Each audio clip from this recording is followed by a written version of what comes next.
Baik, Assalamualaikum warahmatullahi wabarakatuh.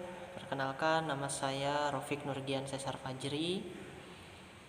Dan kali ini saya akan membahas tentang identitas ASEAN.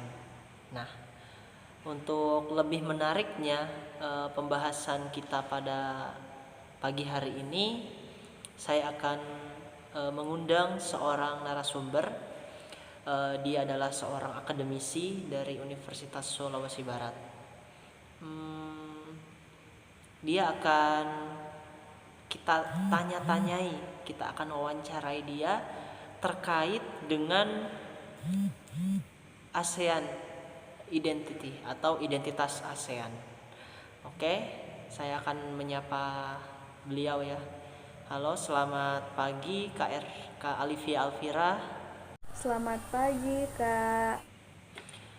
Oke, baik. Mungkin saya langsung masuk ke pertanyaan yang pertama buat Kak Alivia Alvira ya. Alasan pertanyaan pertama yang paling mendasar sebenarnya apa sih alasan pendirian ASEAN itu? Kenapa ASEAN itu berdiri? Nah, mengenai tentang pertanyaannya nih, apa sih yang mendasari atau alasan pendirian ASEAN?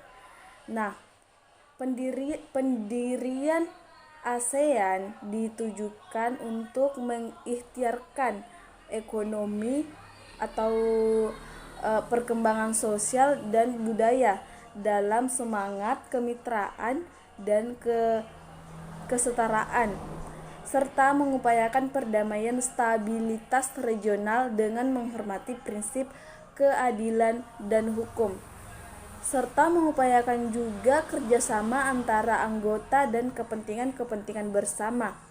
Nah, selain itu, saling memberi bantuan dalam pendidikan, riset, dan keprofesian.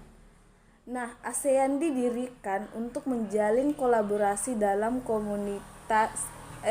komunikasi yang transparansi antara negara-negara anggotanya, serta mewujudkan standar penghidupan yang layak dan pengembangan kajian-kajian keaseanan dan meningkatkan kerjasama yang saling menguntungkan dengan komunitas-komunitas lain di berbagai belahan dunia. Oh iya, baik. Sudah sangat jelas ya penjelasan dari Kak Alivia. Namun selanjutnya timbul kembali pertanyaan, eh, identitas ASEAN itu seperti apa? Lalu apa yang dimaksud dengan identitas ASEAN itu sendiri? Mungkin Kak Ali Alvira bisa menjelaskannya. Baik, untuk pertanyaan kedua tentang mengenai tentang identitas ASEAN itu seperti apa atau apa sih yang dimaksud dengan ASEAN Identity? Nah, identitas merupakan sebuah konsep yang sangat rumit dan kompleks. Mengapa dikatakan seperti itu? Karena memang identitas rumit atau tidak mudah mendefinisikannya baik dalam artian konteks maupun proses.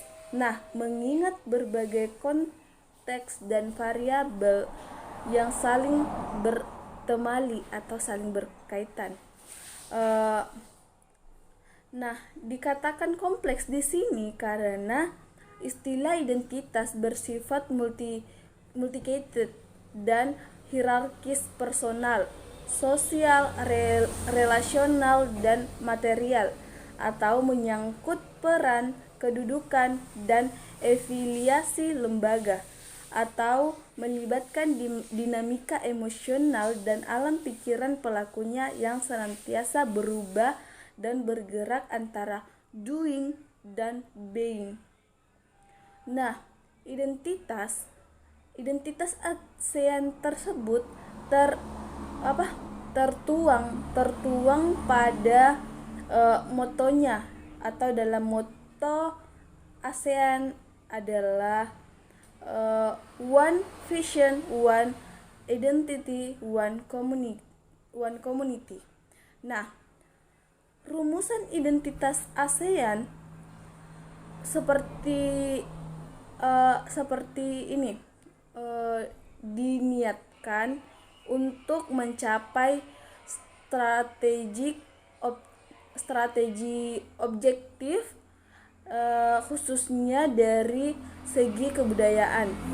Maka dengan blueprint blueprint dan strategi objektif ini ingin ditegaskan bahwa yang dimaksud identitas ASEAN adalah keseluruhan nilai-nilai kultural negara-negara anggotanya yang selama ini dipandang mendasari apa yang menjadi kepentingan ASEAN dan bersifat menyatukan segala bentuk perbedaan dan memiliki kemampuan untuk menumbuhkan, mengarahkan gerak dan langkah ASEAN, atau dengan kata lain, plan of action menggambarkan langkah-langkah ASEAN untuk mewujudkan dirinya sebagai komunitas yang memiliki landasan psikokultural yang kokoh, yang ditandai dengan kohesi sosial antara negara-negara anggotanya, sehingga ASEAN dapat menghadapi berbagai tantangan dan kompleks di masa mendatang. Nah, langkah-langkah tersebut meliputi pertama-tama pembangunan perilaku santun dan saling peduli pada diri. Oke, kita sama-sama sudah mendengarkan tentang identitas ASEAN atau ASEAN Identity. Namun saya memiliki pertanyaan yang terakhir untuk Kak Alivia Alfira. Pertanyaan saya itu, apakah identitas ASEAN ini dicetuskan oleh rezim yang sedang berkuasa atau elitis ya, ataukah berakar dari dinamika yang berkembang di masyarakat atau dari masyarakat akar rumput, grassroots ya istilahnya.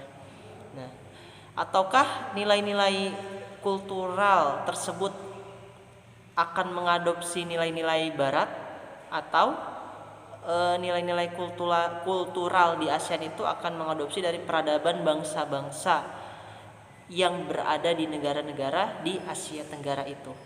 Nah, silahkan dijawab Kak Alivia.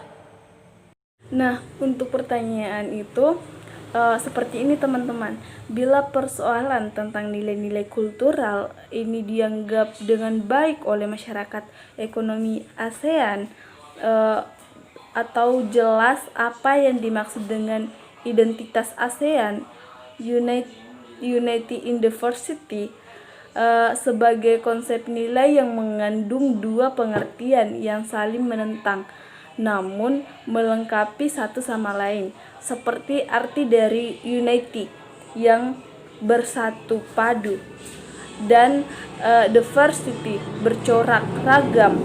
Nah, yang pertama yang dimaksud dengan unity atau menggugah isu tentang faktor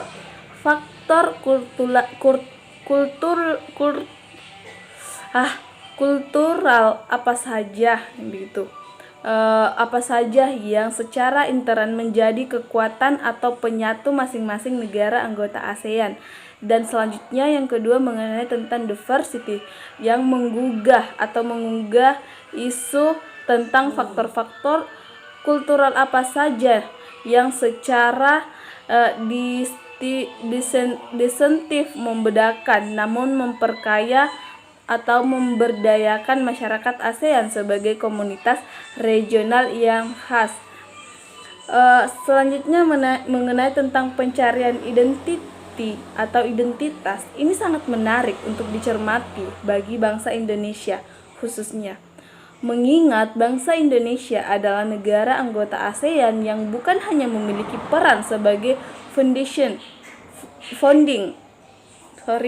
founding yang member dan berdirinya komunitas ini setengah abad yang lalu.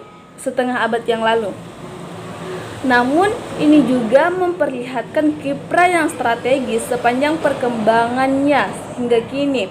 Nah, selain itu, Indonesia adalah negara anggota ASEAN dengan penduduk terbesar di kawasan dan memiliki perspektif ekonomi yang gemilang.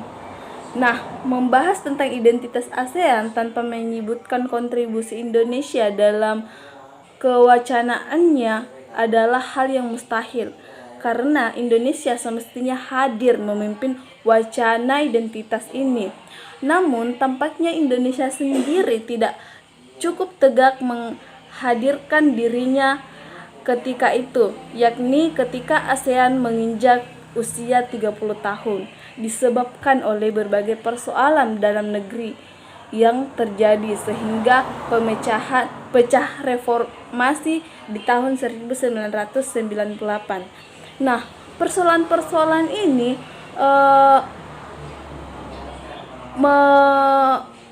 maksudnya persoalan-persoalan ini misalnya untuk menyambut beberapa contoh krisis ekonomi berkepanjangan dan runtuhnya rezim Orde Baru.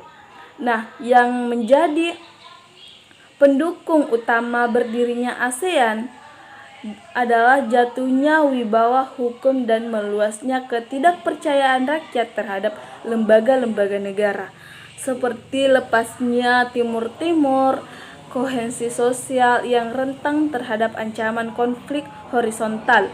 Nah, memupusnya rasa percaya diri bangsa di hadapan masyarakat dunia, atau mundurnya peran strategis Indonesia di kancah internasional dan lain-lain sebagainya. Nah, pada saat berbarengan, ASEAN sendiri sebagai entitas ekonomi dan politik negara-negara anggotanya dihadapkan pada persoalan-persoalan domestik sedemikian rupa sehingga memunculkan pesimisme sosial berkepanjangan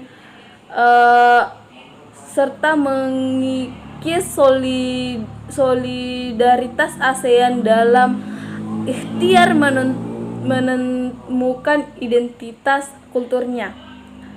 Nah, semangat AFTA pada masa prareformasi di tahun 1992 yang diartikulasikan akan lebih ditegaskan pada tahun 2015 tidak dibarengi dengan konsepsi yang